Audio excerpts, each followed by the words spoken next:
Have has had.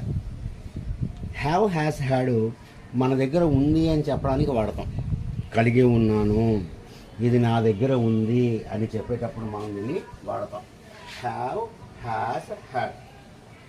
Have has వచ్చేసి present tense అండి. Present tense అంటే ఇప్పుడు ఉన్నాయి అన్నమాట. ఇప్పుడు మీ దగ్గర ఉందనుకోండి, మీరు హ్యావ్ అని చెప్పొచ్చు, లేకపోతే హ్యాజ్ అని కూడా చెప్పచ్చు. హ్యావ్ హ్యాజ్ అంటే ఇప్పుడు మీకు ప్రజెంట్ టెన్స్లో ఉన్నాయి అని చెప్పి. ఎగ్జాంపుల్ చూడండి, ఐ హ్యావ్ ఎ వాచ్ అన్నాను అనుకోండి, నాకు ఇప్పుడు ఒక వాచ్ ఉంది నా దగ్గర అని చెప్పి చెప్తున్నారనమాట. అదే మీరు హ్యాడ్ చెప్పారనుకోండి, అది పాస్ట్ టెన్స్, జరిగిపోయింది. I had a watch last week, నా దగ్గర పోయిన వారంలో ఒక వాచ్ ఉంది అన్నట్టు మీరు చెప్తారన్నమాట. కాబట్టి హ్యావ్ హ్యాజ్ ప్రజెంట్ టెన్స్ అని గుర్తుపెట్టుకోండి.